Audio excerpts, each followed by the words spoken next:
These are a few test slides to make sure that this is all appearing correctly. Let me know if it is appearing correctly.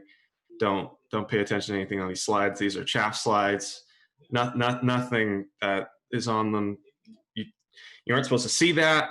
You're supposed to see through that to understand whether or not content is happening. Is content happening? If content is happening right now, then we're fine. Everything is fine. Does everything look good? Hello, everyone. My name is Xalavier Nelson Jr. I do a lot of things. I work on a bunch of stuff. I'm a narrative director. I used to be a journalist primarily, and that doesn't make much money at all.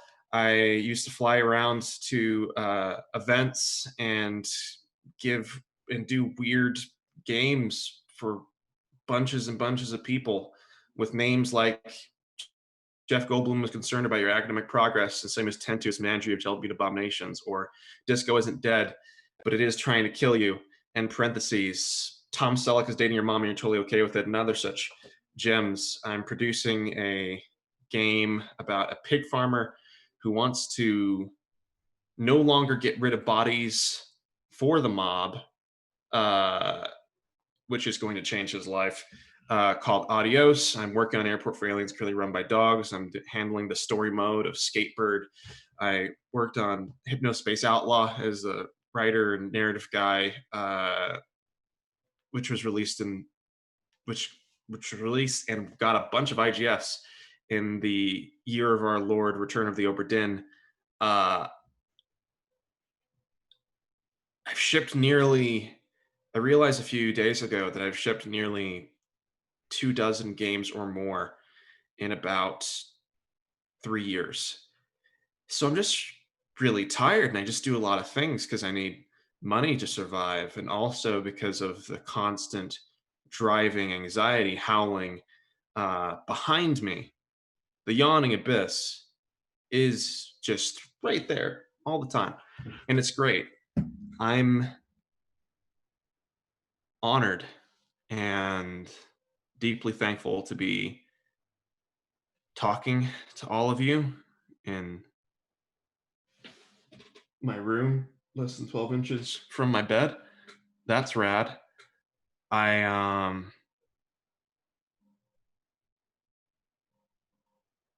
Because I'm speaking to so many of my honored peers, because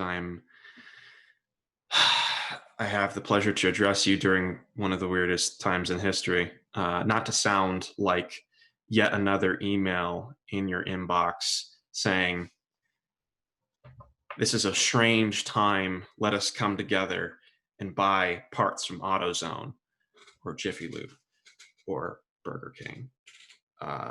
The place we're in is really wild. And I think I was so obsessed earlier this year. It's so weird to think of where my head was at, because I was like, I'm going to be getting in a room full of all of these people that I know, some by reputation, some personally, and be able to meet new people. I have to give a keynote. What is a keynote? What does that mean? Back in the chaff section, actually, this is, yeah, it's actually the next slide. I was like, I'm gonna give a normal, encouraging keynote. For once, I'm just gonna be chill. I gotta figure out what this keynote thing is, first of all, and the second thing I gotta do is make sure I don't mess it up. And now I'm looking into a reflective dot instead of your eyes. The original plan for this, I was like, okay, I'm gonna get real extra with it, actually. Let's go full weird. I'm gonna start with this slide, and then I'm going to transition into saying, actually, the title of this talk is Nazis came back because video games stopped killing them. And then I'm going to talk about World War II and about the history of propaganda and about the tradition of propaganda and counter-propaganda produced by the United States and other countries for years. to assist in such glorious goals as getting rid of Nazis. I was going to transition to talk about work-life balance. I had all of these. I imagined this sort of roller coaster ride, this cavalcade of wonders, because I don't know what a keynote is, and now I'm staring into a reflective dot, projecting energy and anxiety and feeling to people thousands of miles away. And it became very quickly apparent that I couldn't give that talk anymore. So I've just spent months really stewing on what that means, what it means to be happy and grateful and excited and honored in a world that is not normal, of which we were all robbed the opportunity to be human together, which is a very normal and encouraging way to begin a very normal and encouraging keynote. So with all of that context in mind, I've done a bunch of stuff. Hello, my name is Xalavier Nelson Jr. I'm giving your keynote for some reason. I'm very grateful to be here. I'm very grateful that you're here. And I think the most normal and encouraging thing I can say up front is to be honest and say that I'm not okay. I don't think most of the people watching this are okay. I get asked a lot, how do you ship so many games? How do you work on so many things at the same time? Every other week it seems you have an announcement. I don't know if I've ever been okay. I feel like there's always, in some respect, been this urgency driving me beyond what is healthy and what I need to sort of stuff the bad feelings down and be productive, whatever that means. Be creative, be entertaining.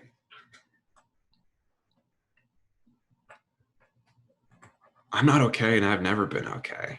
And it's just incredibly clear, because of the times we're living in right now, that no one is really. A lot of our productivity was hanging on by these paper thin scraps.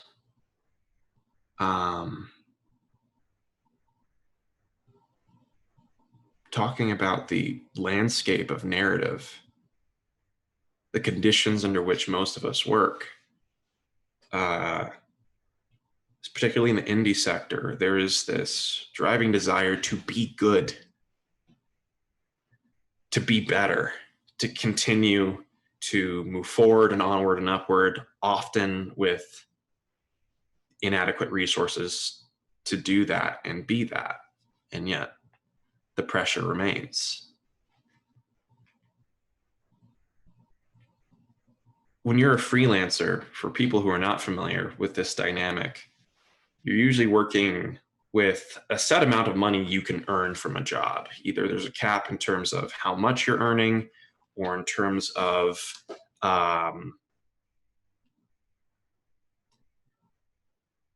the milestones that you are given to complete your work. So draft 1, that's a milestone, or maybe one half of the game edited, or one portion of a writer's stuff edited, that's a milestone.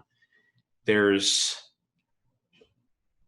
these limitations on what you can earn in a job. And if you live in the United States, you don't have health insurance. So every moment you spend trying to be good, do your research, have more representation, have the battles internally and externally and within yourself to make better things happen, to create more nuanced worlds.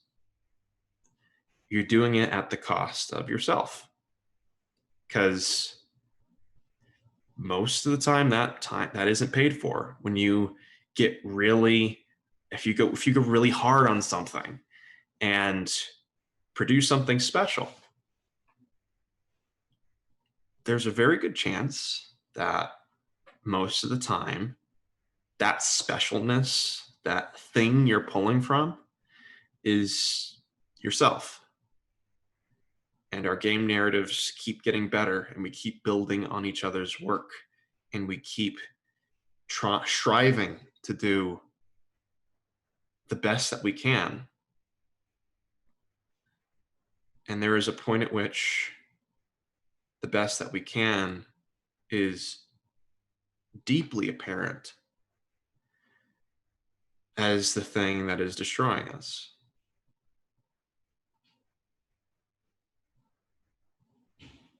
We care so much about doing the work and being the person and having the work and the stability, even if we've already got it. The sense of danger never goes away. And we're not okay. And we haven't been.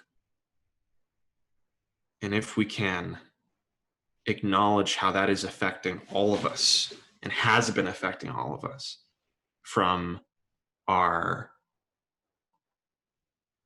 personal lives to our creative processes to our professional sense of obligation, from the personal drive, the yawning abyss at our back saying that you can't be a better person, that you strive against every day. If we acknowledge that reality, I have some hope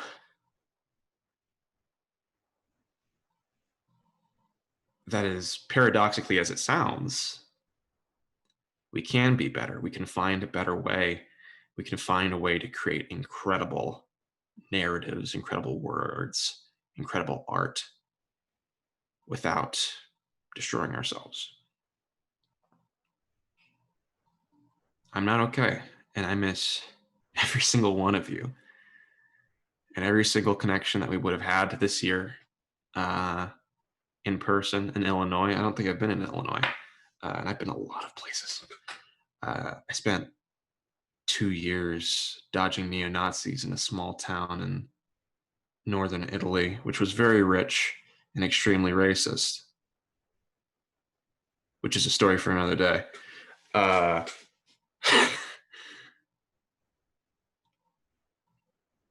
I've been a lot of places and done a lot of things personally and professionally. I infiltrated an underground dance ring in that town, actually. Again, weird life. And I was looking forward to this sense of new, this sense of connection, the thing that all well-run events and even some poorly run events bring, which is a sense that you aren't alone, that you're seen and that you're valued, and that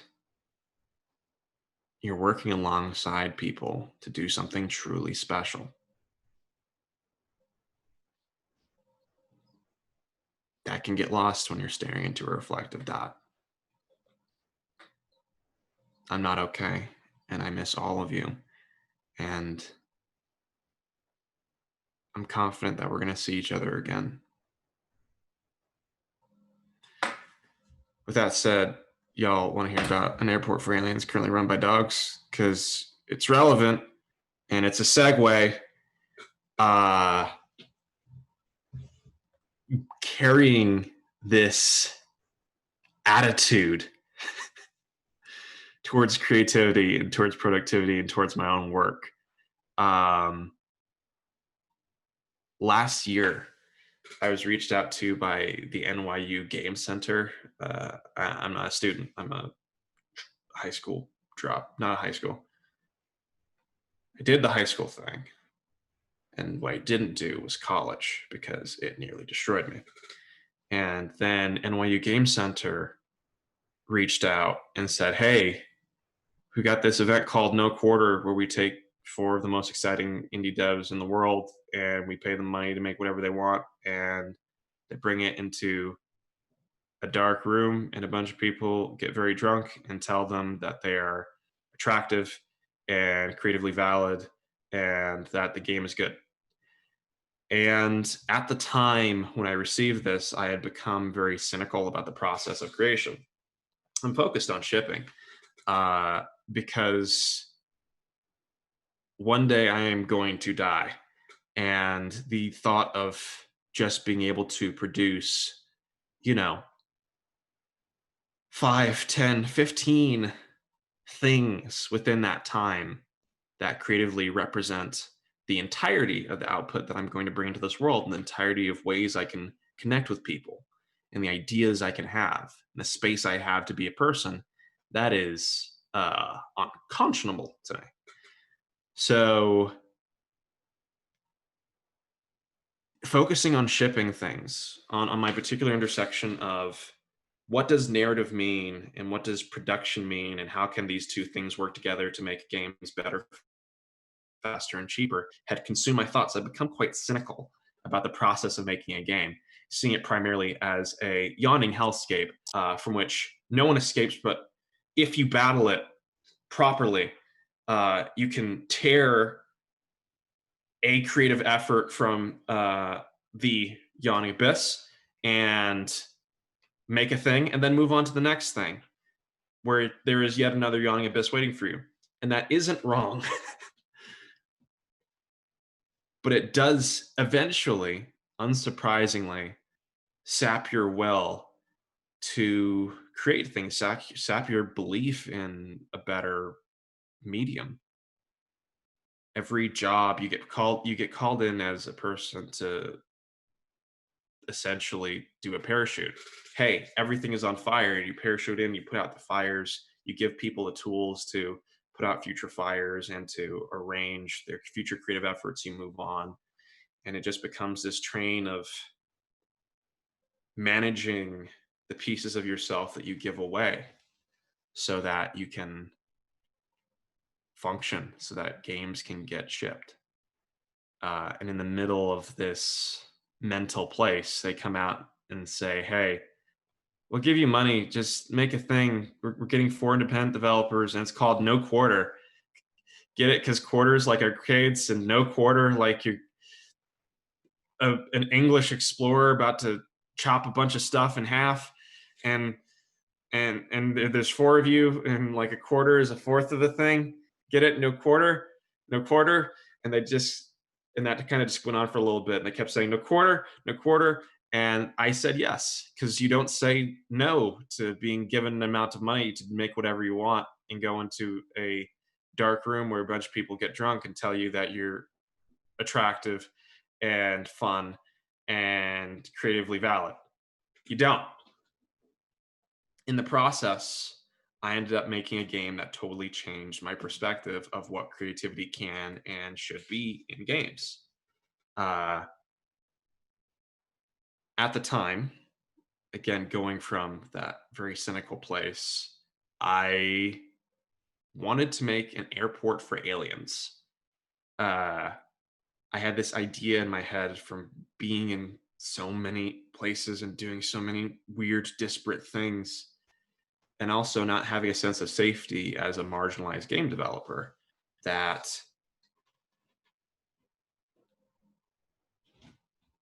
functioning in alien airports where the logic is the same and the general vibe is the same, but the places and the language are totally unfamiliar, and you have to find a way to navigate that landscape of strange people and places where you are a stranger, um, was really compelling to me. And I was thinking about different approaches for the narrative layer, what that would be and what that would mean. For some time, the vision of that game included the element of lying and how that destroys you. Uh, because as a Black person traveling a bunch abroad, doing a bunch of professional stuff, not having a sense of safety in their home country or elsewhere, I, especially because I started my career young, I would get into these situations where um, I just decided that the best approach to the social aspects of traveling, the circumstantial connections you have with the people beside you when you're in an airport or in the enclosed space of an airplane, if you can remember that, was to lie. Every flight, every branch of a flight, you become a new person. You give a different series of responses. Maybe you order different drinks. You adopt a different persona. And you don't tell them where you live. You don't tell them how old you are. You don't tell them your real name. Because who knows what could happen? Who knows if and when you will ever be safe?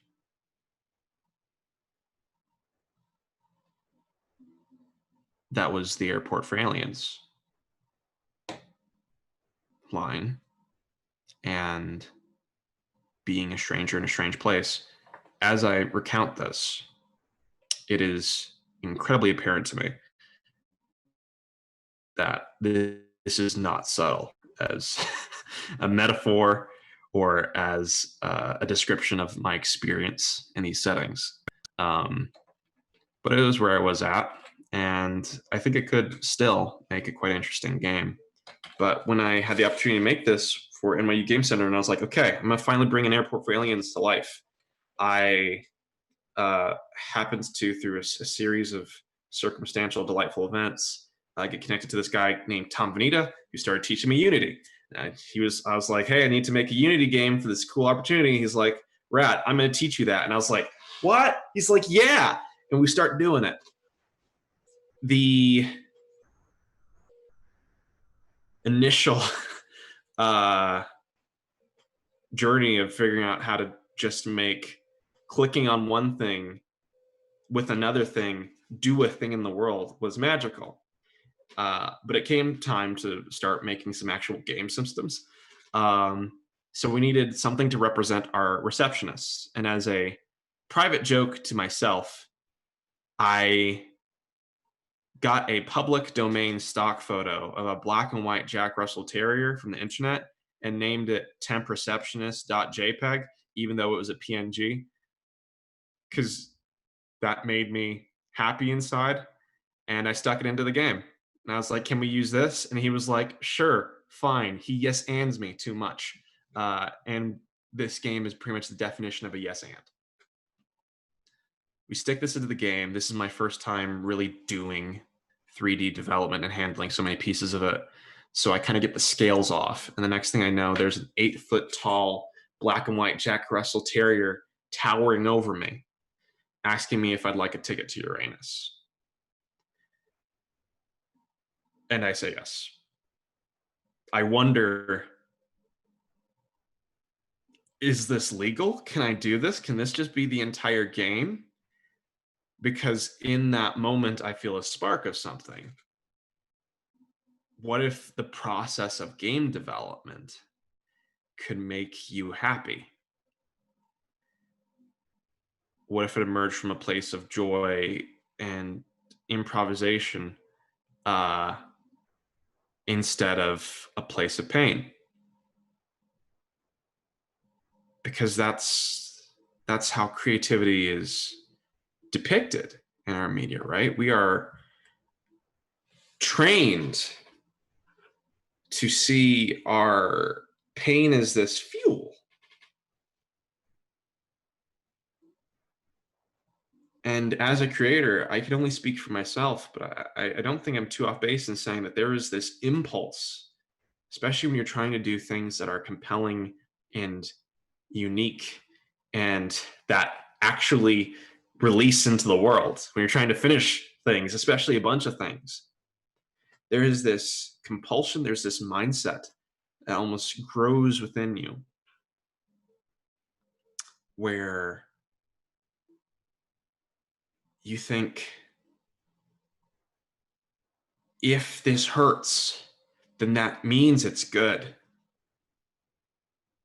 And if I pull and pull and pull and pull for myself until there's nothing left,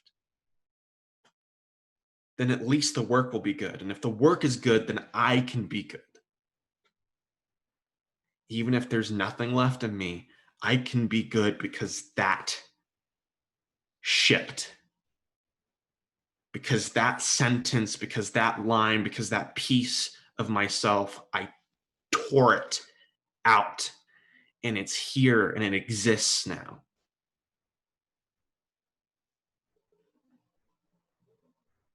Our conception of great artists, our conception of what it means to make great, good, and valid art are increasingly apparent as emerging from a root of pain. If everything hurts, that means you're doing it right. And this is a token of my own unhealthy perspective. This is the first time in literally my entire creative career where I'm making this Jack Russell Terrier asking if I'd like a ticket to Uranus. It was the first time I felt the spark that maybe making games could be good for me. So I pivoted. I made an airport for aliens currently run by dogs. I leaned hard into stock photos and into weirdness.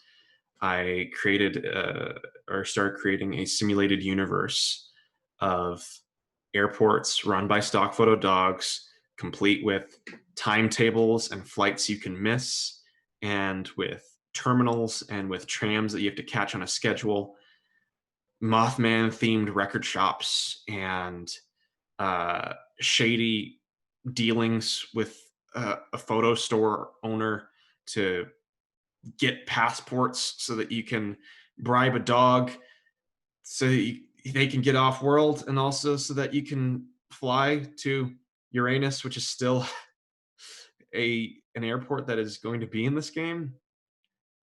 I'm writing the weirdest dialogue of my career. I'm writing the most nuanced dialogue of my career, because with a game that looks like this, if any of this does not work, it's a first-person open world comedy adventure game. If any of it doesn't work, people feel cheated. People feel like, I bought a game full of stock photos, which they did.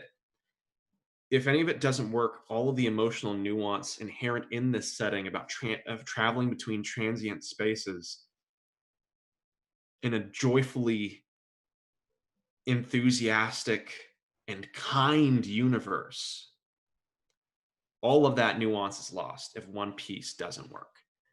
And so I'm doing the best work of my career for this freaking game. I wake up in the morning and I'm like, okay, I've got all the pedogstrians. What if I made an alternative template called the Pagothstrians, and I turned all the dogs to be grayscale, and I wrote like moody emo versions of the regular Pedogstrian conversations? And something in my brain says yeah, and something in my heart says hell yeah. And I see a path towards creating from joy and from and creating something good that ships. I'm targeting a release of holiday 2020 for it, and it looks like we'll be able to achieve this. Something that's different every time you play it, something that is unique and weird and compelling and nuanced, made from stock photos. Let me tell you, that is a weird game to bring to a publisher. But it's an incredibly good game to make as a human being. I feel like I'm a better person for having worked on this. I feel like every time I work on this, I have to prove that I'm becoming a better person to be worthy of the abstract concept of dogs, to be worthy of this game that is built on such a foundation of creative joy and whimsy. To be worthy of it, I just have to be good. And to be good means I have to be good to myself first. And that if the process is painful, yeah, sometimes pain emerges in the process of bringing creative work into being, but also embracing that that doesn't have to be the case. And it certainly doesn't have to be the case for everything. This game is why I'm still making games today. And I feel like new pathways are opening up in my brain because it exists.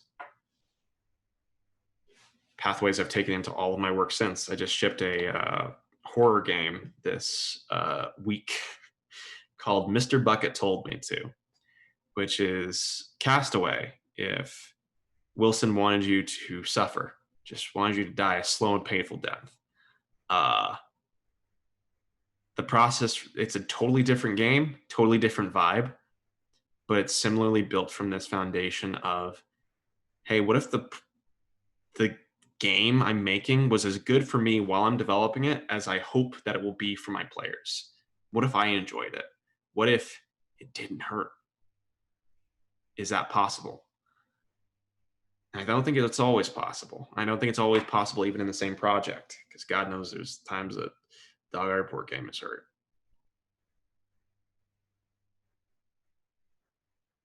But I think it can be different.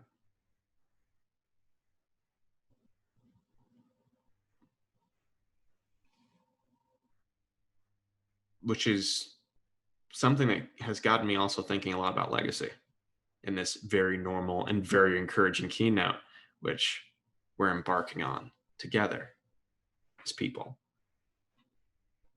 I've got a open world comedy adventure game starring stock photos in my resume now. How does that affect my legacy? How does that affect my creative process? I'm starting to not believe in the concept of a legacy at all. Because the key is for a legacy, and this is part of what can drive our perfectionism, right? We think, okay, putting aside that one change in the back end of an operating system or of a mobile environment will totally destroy the game that we've worked on. Let's assume that the things we work on are going to stand forever. They're going to be played forever. That they're going to that the thing you're working on at this moment is going to fundamentally affect the way people see you forever.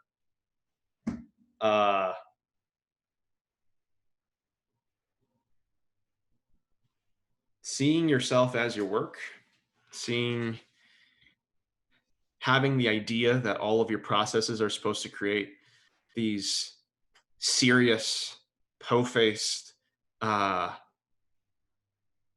simply valid, like just this, there's this rainbow that says valid on it, and you're running towards it, and the closer you're getting to it, the less you can see the rainbow, but you just believe it exists. A big piece of this comes from how we want the thing to be remembered. I'm speaking from the assumption and from the knowledge that a lot of the people watching this, especially the people I know, are always trying to be the best version of themselves, always trying to bring into being the best version of the things that they create. And that will destroy you. That will burn you right up. Because every single project then bears the burden of your soul, your whole soul, all of it. You put 3, 4, 5 years into a thing, potentially a life-wrecking amount of money. And that one day, that launch day, defines whether it's for games, whether it's for a book, whether it's for a televised product, or even a piece of music, can carry the weight of your entire hopes and dreams and career. And I think that as much as anything else that can break a person in the process of pursuing a creative career or creative hobby, that is one of the big offenders. Because you've just got this constantly churning effect of creating things in the dark, bringing surprises and work into being, and then releasing it into the world and hoping it doesn't all fall apart. And in that middle period, built on pain, the thing ringing through your mind is legacy. Looking back on this thing and wondering if you can bring the full version of it the best version of it, whatever that means, to life. Let me tell you, the uh, best version of the thing that you're making is just the one that exists right now. It's the thing that you release, and in the process, don't destroy yourself making. We're storytellers, and some of the most potent stories we tell, some of the most powerful stories we tell, are the ones that we tell ourselves about ourselves. Sometimes you can get through a day because the story you tell yourself is that you got through the day, and then you get through the day, and then you try again tomorrow. And in the process of telling these stories, I think there is such a burden we can place on our creative work, on the idea of what it means to be good.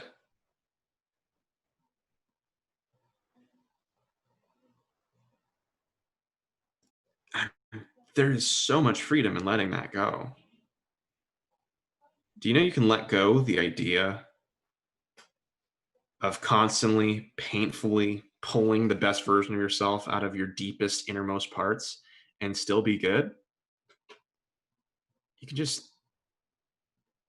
speaking extremely trivially, speaking with the assumption that most of the people watching this, not time for that slide.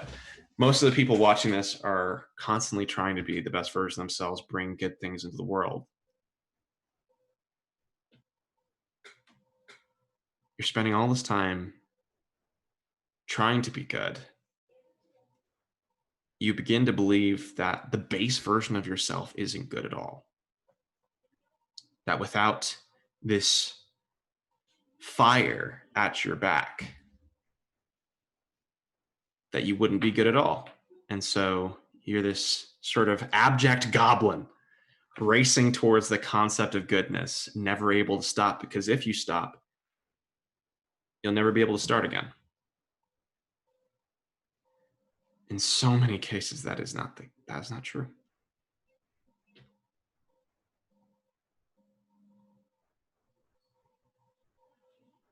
The story you tell yourself can save you or destroy you.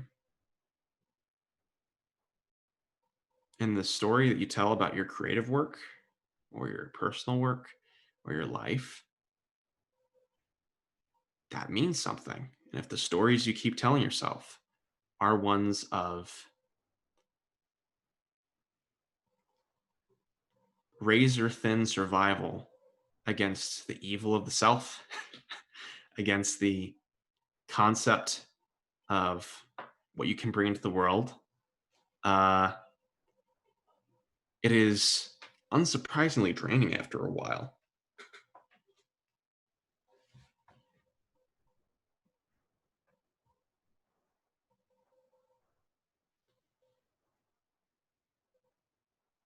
There's a question to be asked that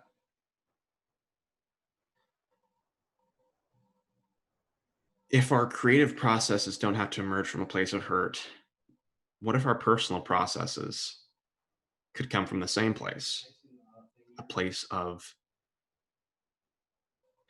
joy and forgiveness, as trite as it may sound, instead of endless condemnation and fear.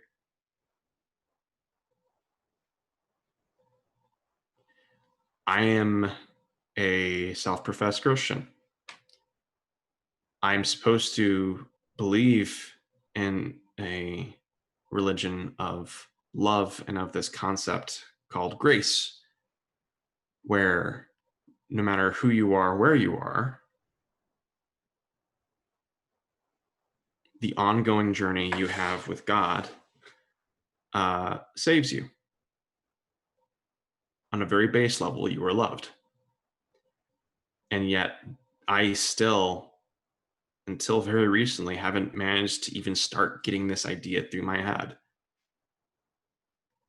that I could love who I was and still be better tomorrow, that I could tell myself the positive story about myself and still make a better thing tomorrow. Or that the thing I was making now was good enough. That I can just release it. that instead of spending 3 years making a thing, I can spend 1 and make the next thing and the next thing and the next thing with as many good people as I can. I'm going to die one day. That could be years and years from now. We could kill death, of course, working together. And that is what I believe NarraScope stands for and why they have asked me to be the keynote speaker today. We're going to collectively defeat death, or at least solve a very complicated puzzle to attempt to do so before receiving a interesting and thought-provoking moral. But if we assume that we are going to die one day, if I assume I'm going to die one day, that can come years from now, or, you might have noticed I'm a Black person. I can get shot tomorrow when I'm walking with my family, walking a bit too fast, or if I attract the wrong attention, or if literally any spin of the cosmic dice goes that way. I don't mean to bring up sensitive topics unnecessarily, but that's just some real shit. Excuse my French. That's just real. That is the background radiation of my life. I don't know when my time comes, or what's going to bring it about. I would hope it would be peaceful in many years from now. I don't know. And if I'm going to die one day, if we do not manage to defeat death together, there is a question of how I want to spend the time before then. Not in this abject fear, not in this sense of encroaching doom, or in this constant self-flagellation to be the best version of myself, or to make the best things that I can.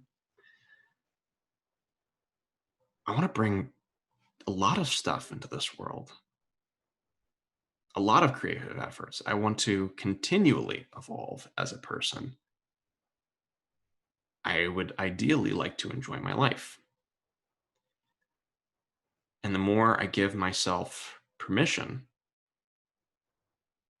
to just release something, just make the game the state in which it exists, or the state in which I make it exist, because I get to choose that, because I'm making it, that is enough. And that the next thing will be better, and the next thing will be better, and the next thing will be better.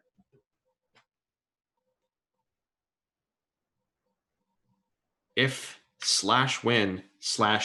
I am going to die one day and answer for what I have made,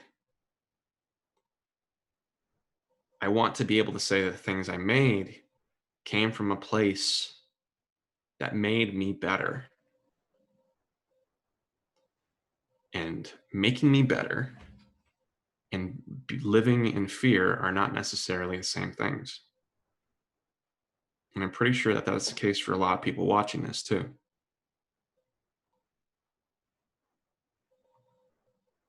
The fact that there will be an end cap on what I am and what I create is actually a bit exciting.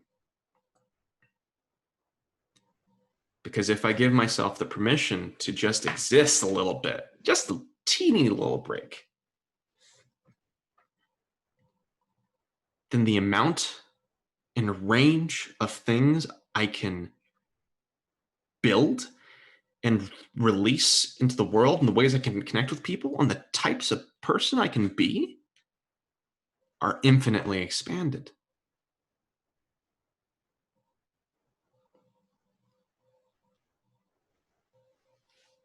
We get the opportunity to every day define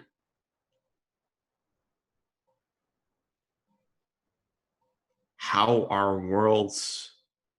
the worlds and the stories we've built for ourselves, around ourselves, are going to go. And that is an incredible ability. That's life-changing. The fact that you exist right here, right now, in this moment, is a miracle. Do you know how many things came together so that you could be? So that I could talk to you through a reflective dot on the internet and you just get a signal and it's just, and we're somehow here together in my room, less than 12 inches from my bed? He said, realizing that that sounds quite weird. You specifically are a miraculous creation. You exist. You have cognition. You can see the world, literally or metaphorically, and connect with other people, with other miracles. The entire scope of what you are and what you're supposed to do, quote unquote, you kind of won. Everything is a bonus. Even and especially if your circumstances are negative now or in the past or in the foreseeable future, the fact that you get to wake up tomorrow and continue existing is a miracle. The fact that you keep trying is miraculous. And while we're talking about this concept of being good or of making things from a place of joy or simply releasing the crap we built in a reasonable time frame so that we can move on with our lives, I don't want to understate how incredible that is that you specifically exist.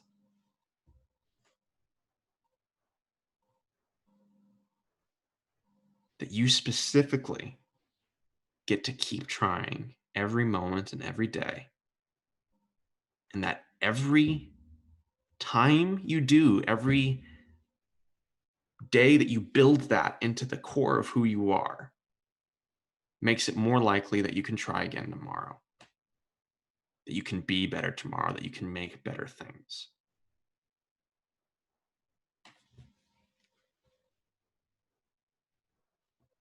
Which is why I realized at 5:26 a.m., and I'm not going to say which 5:26 a.m., because this is a day for partial confession. That this talk does not have advice per se. It has a lot of things I picked up. It has a lot of observations. It has a lot of slides with entirely lowercase lettering because that's how we're rolling today. I realize I don't really have some concrete takeaways for people to just build from this structure of creative of, hey, I made a game about stock photo dogs in an airport. What if making things didn't have to hurt all the time, literally all the time? What if you existed and that's miraculous and you give yourself a freaking break?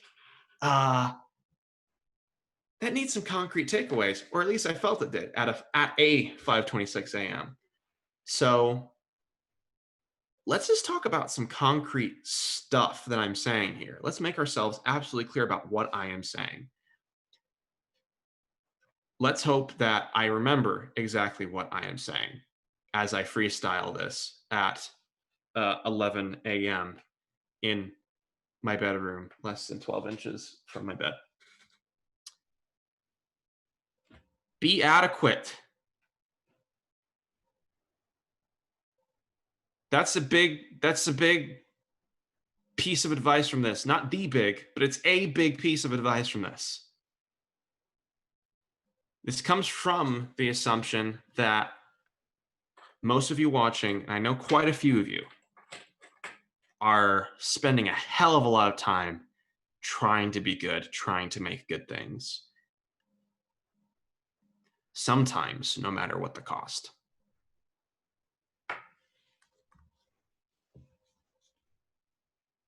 Be adequate. Just be for a little bit. Jeez. Like, you're going to not exist one day. For the time that you miraculously exist, to enable the ability to try to be good and try to make good things every single day, you have to give yourself the permission to be adequate, to just turn in the thing, to just sometimes make some ice cream. Don't exercise, or do exercise, or create the flawed version of your dream and let it die. Never bring it to life. Let it be the rotting fertilizer from which living flowers can bloom. Let the one dream project, the one ambition you have, be the root from which 5 other things can come. The next 5, 10 projects, the next to the projects you create for your entire life. Let the expectation, let the fear and the anxiety and the balled up self-loathing perish for just one day, for just 1 hour sometimes, and be adequate. Just exist. The fact that you're existing and making things is so much. And the things you're going to make after this are going to be better. And the person you're going to be after this is going to be better because the person you are is fundamentally built around trying to be your best. And if it isn't today, you have the power to make it so right now. You have the power to make it so tomorrow.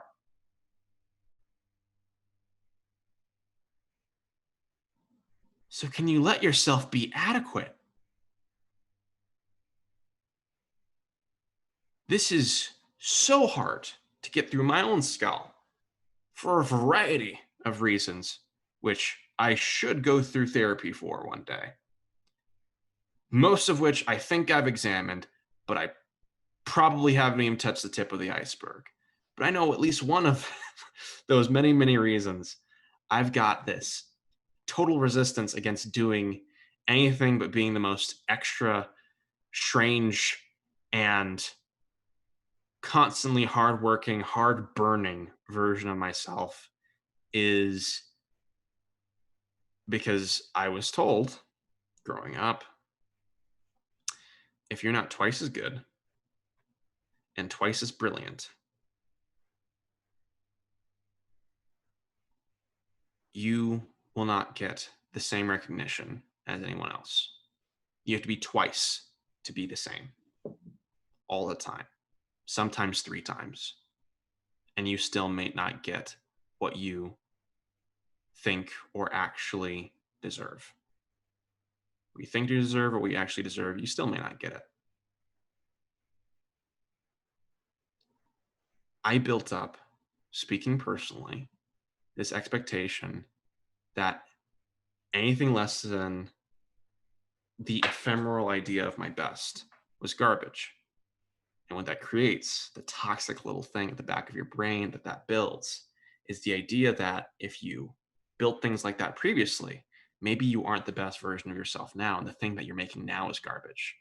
The thing you were making yesterday, brilliant, virtuoso level work. But today you aren't as good. And you're already beginning the long, long slip into quiet mediocrity. If only for the sake of my own anxiety-riddled brain, let me tell you that is bullshit.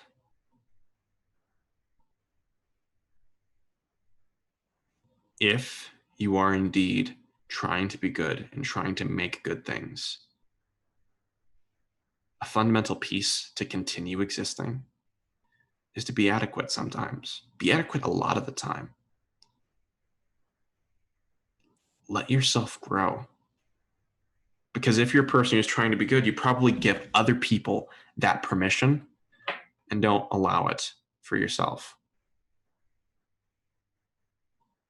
And you deserve it.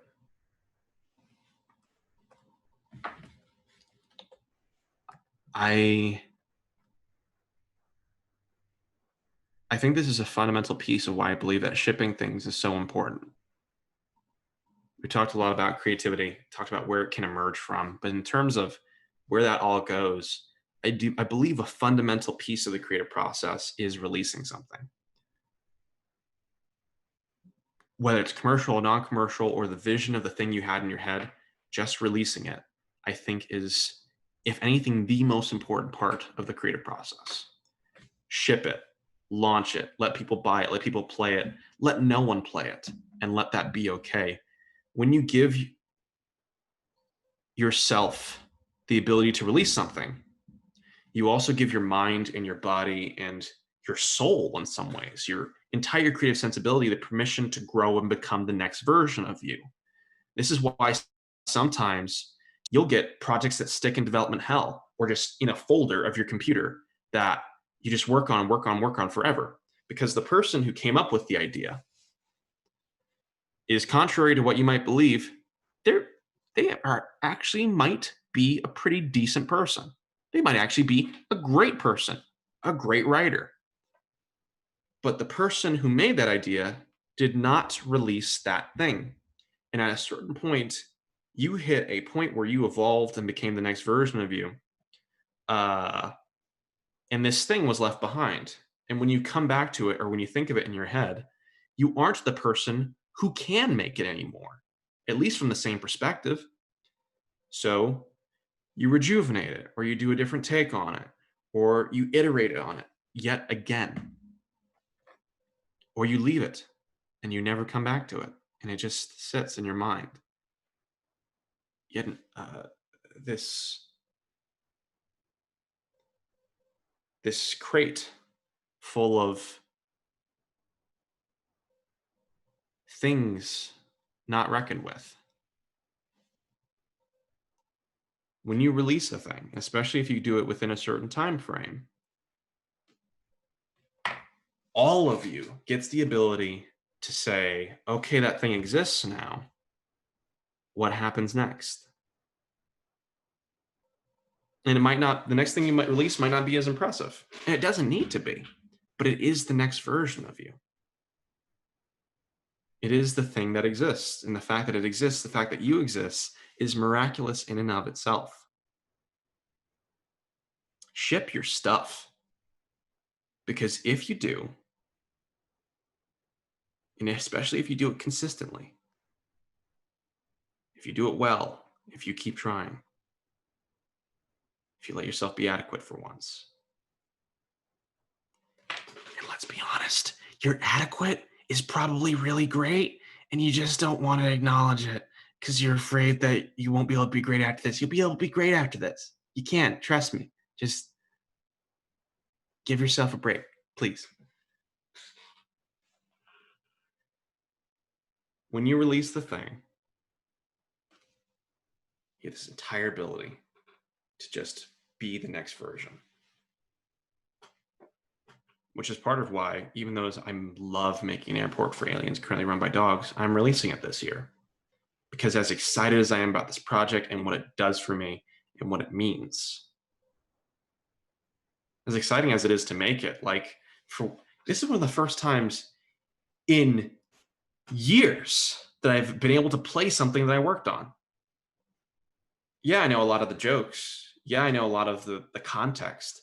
But every single time I play it, because of the way in which I built it, because it is a simulated universe of stock photo dogs with unexpected heart and nuance and a endlessly joyful and kind perspective, every single time I play, it's different. I get to play my own game for once. And you know what? I really like it. As much as I like an airport for aliens currently run by dogs, I'm going to launch it at least, at most, within the next year. That is my plan. That is what I'm trying to do. Because even if the next thing I make isn't as big, or isn't as successful, or is in some way, by some measure, less than, even if I just have less fun working on the next thing, the next thing is going to be better. And the next thing after that, and the next thing after that. And the more I give myself the permission to just keep putting things into the world, the better I become. Because I get to keep discovering the next version of myself. And that's exciting. I want to see what the Xalavier after an airport for aliens currently run by dogs looks like. And if I haven't destroyed myself in the process of releasing it, I get the ability to do that in a healthy and self-aware way. Enjoy the next version of myself while it lasts until I find the next one. If you've got a drawer full of half-finished ideas and half-done drafts, that isn't necessarily a conviction or an indictment against you. It just shows that you keep becoming a new person. So you can either take those things and keep working on them forever, or you can take them out of the drawer and make them something that the current version of you can make. Or if you release them, you get to just be adequate for a while and see what the next thing you build, what the most natural step is next. And that is a journey you deserve to take, and that is exciting to take. In this entire talk, if you only take away one thing, I hope you take away all the things.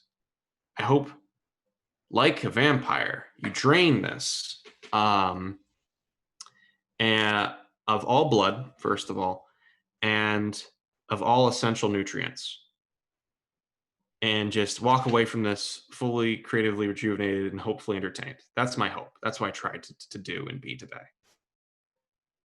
But if you just took one thing from what was a normal and encouraging talk, we're all going to agree that that is what this was. The most important, normal, and encouraging thing I can say, emphasis on normal, is that the next version of you deserves to exist. So let them, greet them, embrace them, and look forward to the one after that, the one after that, the one after that. Because as a storyteller, the greatest story you're telling is your own. It's a good one. And if it isn't right now, it can be tomorrow and today. So, in conclusion, mess up Nazis in your art as much as possible. Reclaim our greatest legacy. Nazis did come back because games stopped killing them. And if we make worlds where either they cannot exist or their philosophies are not welcome, or where you just straight up, just destroy some Nazis, doesn't matter how. You can do it in a rap battle. Make a game about rap battling Nazis and just utterly have the player blow them the hell up. It's what games are good at. It is what games should be used for.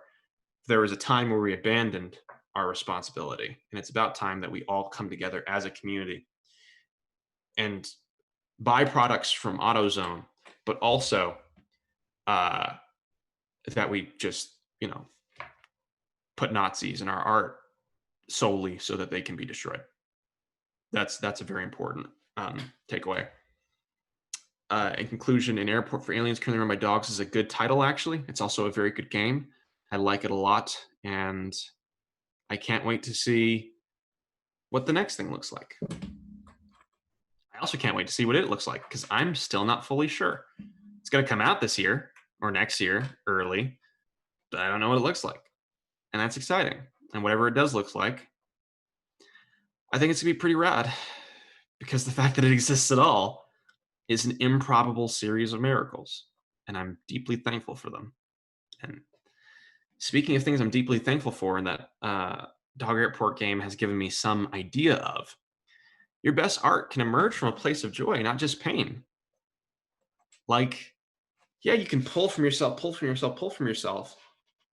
until you're at the end of your rope and there's nothing left. You can self-flagellate until the good creative juices come out. I'm not sure where that metaphor goes or what we're trying to accomplish by doing that to ourselves, honestly. Maybe the best game you can make is not the best game you can make. Maybe the best game you can make is the one that where the process of building it gives you joy. The process of building it makes you better, makes you happier. In the moment helps you explore something that you need to explore.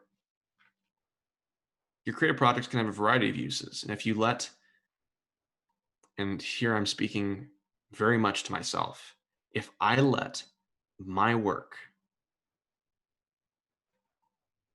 come from places other than pain, I get to discover an entire new range of people I can be and things I can create. And those things deserve to exist, not just the agonizing fruits of labor, which I dump onto Steam for $19.99. The other stuff deserves to exist too, and also be sold for $19.99 because games are worth buying at full price. Support developers. Let yourself be adequate, for the love of God. In conclusion, please, please let yourself be adequate. Because if you just let yourself be, period, you do not know how often that is enough.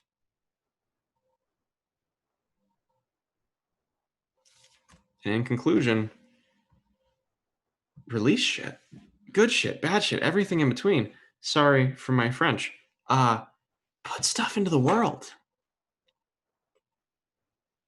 And if it's bad, make another thing. Make so many bad things that no one can stop you. You are an unstoppable engine of power, putting your weirdest, worst stuff out there. As long as it is not bad for people, and as long as it doesn't destroy you, release stuff. Make that game where the single interaction is that you meet a Nazi and mess him up. Make that game that is the flawed version of itself and kind of just hints towards the greater thing you want to suggest. Make that magnum opus, and let it exist, whether or not it is a thing that was in your head or not. Release stuff. Release stuff. Because the fact that you exist is a bona fide miracle. And I cannot wait to meet the next version of you that comes along. Because I am already so honored to address the version of you that exists now. We will meet again. We will have this time together. I miss you. But that comes with the joy, with the expectation, the honest hope that I'm letting myself have that honestly is valid. We're going to see each other again. We're going to get this moment where we get to look into each other's eyes and we get to eat some deeply overpriced food somewhere else. And if there's anything that I know NarraScope stands for, it is that. Deeply overpriced food available at your local eatery. That is the moral of this story. Overpriced food. This talk was written at 6 a.m. I am very tired.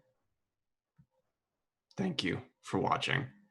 And if you have any questions, if you want to convince me to work on something, on yet another thing, or if you simply want to let me know how this talk affected you and you just need someone to talk to for a little bit, maybe vent, there's my contact info.